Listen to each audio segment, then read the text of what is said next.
Welcome back to the Khalifa International Bowling Centre in Abu Dhabi for our coverage of the World Bowling Women's Championship. Of the 6 different categories that run within the World Championship, the team of 5 event is widely regarded as the pinnacle of the sport. I think it's the best event or the hardest event to win because everyone has to play good. You have to feed off of each other and watch what the lanes are doing because there's more people on the pair, so they're changing faster, and the team that's on top of that will be the one that wins. Every team plays 6 games, each time against a different opponent. But it's the cumulative number of points a team scores rather than the number of games won which determines who progresses to the next stage of the competition. The 4 highest scoring teams go through to the semi-finals. Mexico had a strong championship to finish in 6th place overall, with a combined total of 6,457 points, each player averaging 213 points per game. Having harboured serious hopes of a medal, Sweden could only finish 5th, narrowly missing the cut for the semi-finals. They were agonisingly close, their players averaging just 2 points per game less than Germany, who went through in 4th place. Just ahead of them in 3rd place was Singapore with 6,564 points, a player average of 219 points per game. But the 2 standout teams from the qualifying stages were the USA, 2nd overall with 6,670 points and a player average of 222 points per game, and Korea, who came out on top with 6,738 points. Their player average close to 225 points per game. And once you get to the knockout stages, the competition rests on a real knife edge, because it's just 1 game to see who goes through to the final. So, as the highest ranked team from qualifying, Korea would go head-to-head with 4th place finishers Germany in the first semi-final. Birgit Popler was top scorer for the Germans with 234 points, and her team was able to maintain the same level they'd shown in the qualifying stages. But they were simply no match for the reigning champions. Sungyeon Baek and Hye-rin Son both scored close to 250, while Daewon Young made 10 strikes in a row and very nearly scored a perfect 300. Korea winning by a big margin of 108 points to book their place in the final. In the second semi-final, USA were up against Singapore. Led by world number 1 Daniel McEwen, the Americans took control from the start. Having finished 7th in the previous World Championships, Singapore were one of the tournament's most improved teams. But they would need to be at their very best to win this one, and it wasn't quite to be. So after winning by 79 points, the USA went through to face Korea, a repeat of the 2013 final.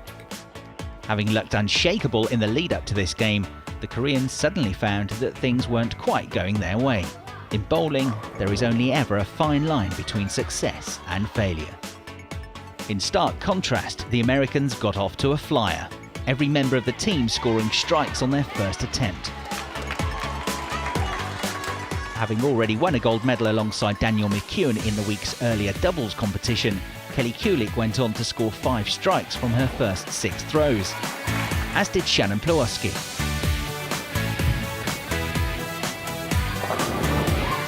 Meanwhile, their opponents were struggling to find their form. Only Daewon Young was able to match the pace of the Americans in what was a terrific all-round team performance. However, there was no doubting the star of the show.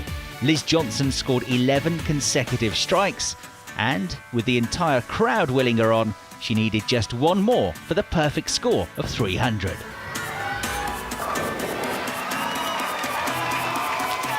Team gold for the USA, with Korea taking the silver and Germany bronze as the highest scoring of the 2 losing semi-finalists. A comprehensive victory then for the Americans, with a memorable individual performance from Liz Johnson. We started off really well. We had just kept striking and striking, and they didn't have the carry, and they had a couple opens to start, and everyone just kind of helped each other and just kept striking. We bowled a great game, and we just had an awesome day. How many 300s is that for you now? I think that's about 63 for me. So, Not bad. yeah, it was pretty awesome. I mean, to do it in an atmosphere like this, I just couldn't imagine. Of course, when it comes to the crunch, it's down to the competitors to perform. But as with all top sports people, bowlers also rely heavily on the expertise and support of a coach. And for the national head coaches, the preparation before each tournament is critical. Well, I try to have a regular basis and visit the bowlers at their home center and stuff like that. But in between also we have training camps where we meet up our whole team on the same place, and whatever we need to do and think we're going to do to prepare us for the championship, we do. It's different from time to time. But once the teams are here and in action, what can the coaches do to influence their performance? My role mostly when we're here, rather than making technical corrections to fix their game, is to help them adjust to the conditions. Help them choose the right bowling balls, get lined up in terms of standing in the right place and targeting the right area on the lane. I'll have a look at what kind of ball they're using. I'll have a look at how the ball's drilled. I'll have a look at where they're throwing the ball, what part of the lane they're using, like their release, their rev rate, because if they have a lot of revolutions, they will affect the lane conditions more dramatically than somebody that doesn't. There's a whole bunch of series of things that come into play for me to try to make an intelligent decision and get them to do a certain thing that we hope will work. Key to raising the profile of the sport in general and the women's game in particular is the way in which the championship presents itself.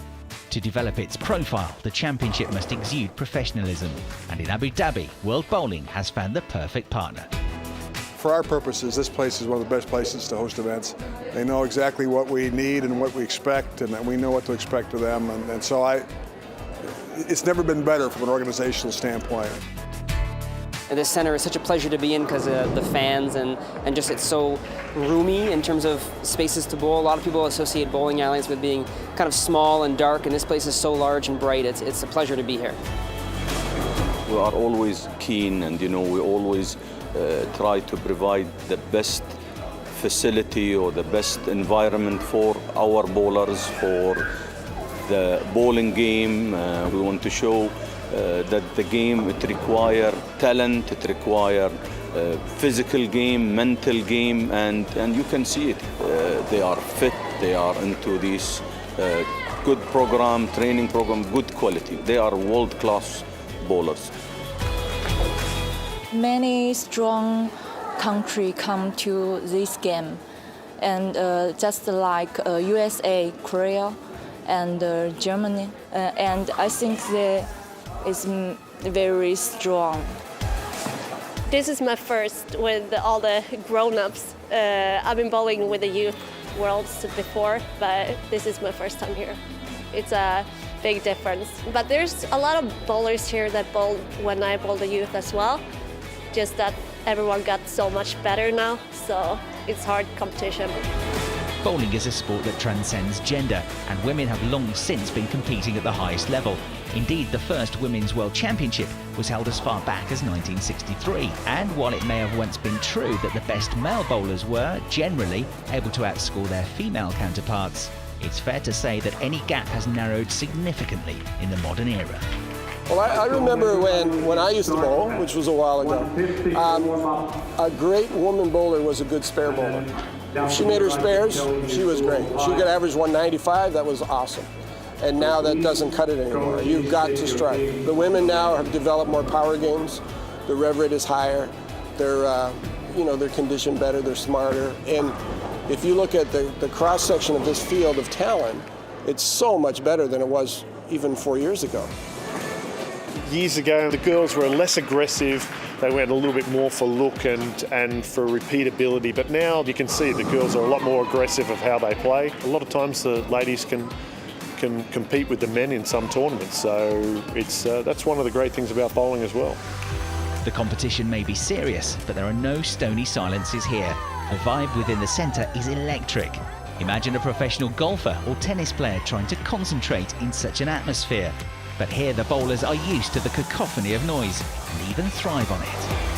I'm actually used to it because I bowled for college, and college bowling is crazy. Like, it's more singing and cheering than bowling, like, seriously. So I'm kind of used to it, like, to the loud atmosphere, and I bowled youth championships where it's really loud as well. So for me, when it's quiet, it's actually more distracting than when it's really loud. My coach probably wouldn't be too happy if I say this, but I like to look around and I like to look at scores. I like to look at how the other players are bowling, the other countries, you know. So sometimes they tend to say like, hey, just focus on your own game. Why are you watching other people? Why are you looking at the scores? But it gives me a sense of you know, where I'm at. During the course of this week-long World Championship and across all of the team games, each bowler's individual scores had been recorded. And of the 150 entrants, the top 24 athletes made the cut for the Masters competition. These remaining bowlers would then go into a two-step qualifying tournament and given the chance to improve their total score for the week by playing another 13 games. In the first step, everybody played 6 games on a mix of short and long oil patterns. Their total score from all 6 games added up, and the top 8 qualifying for the second stage. Despite scoring a perfect 300 earlier in the week, Venezuela's Karen Marcano failed to average 200 at this phase and was one of the competitors who failed to make the cut, as was Kira Ray, the only English competitor to make it through to this stage of the competition. Having come close to making the semi-finals in the team of 5, Sweden had 4 of its bowlers qualify for the Masters, more than any other country. But sadly, Nina Flack, Jolene Persson-Planafors, Jenny Wegner and Rebecca Larson all failed to score enough points to make it into the top 8. And despite winning gold in the doubles and the team of 5, Kelly Kulik was another to be knocked out, finishing 10th overall. For the remaining 8 bowlers, a short break before going into the second step and another 7 games. And another perfect 300 ensured that the USA's Liz Johnson went through to the semi-finals. She finished as top scorer, more than 200 points clear of Korea's Yoon Jeon. Fellow Korean Daewon Young finished 3rd, while the USA's Daniel McEwen completed the lineup for the semi-finals. Hyerin Son from Korea, Shayna Eng and Cherry Tan from Singapore, and Diana Zavjalova from Latvia, all making the top 8, but ultimately missing the cut to go through to the knockout stages. The first semi-final then would be an all-American showdown between Johnson and McEwen. Johnson had been far superior up to this point, but with, again, just 1 game determining who would go through to the final, nothing was a given. But McEwen was unable to take her chance, and with a score of 238 points to 213, Johnson booked her place in the final. The second semi-final turned out to be much closer and much lower scoring. Daewon Young beating compatriot Yoon Jeon by 208 points to 193. That relatively low score meaning that McEwen would take the bronze. And so to the final. Based on the way she'd played throughout the entire week, there was no doubt that Johnson was the hot favourite. But anything can happen in a single game, and at the worst possible time, the Americans' form deserted her. Having averaged 234 in the qualifying games, Johnson could only muster a disappointing 183 points in the final. That said, she might have struggled to beat Young in any case because the Korean played a very strong game, giving her all to score a very impressive 256 points. During the championship as a whole, Johnson was the better player, but on the day and in the game that mattered most, Young produced the guts to become the world champion. In the last game, I really tried to concentrate and focused on the lane, my form and my lines, and did my best just to think about that. And so, after months of training and a week of tremendous competition, the Women's Bowling World Championship draws to a close. The sheer quality of bowling on display proving that this is an intensely challenging, highly technical and very watchable sport.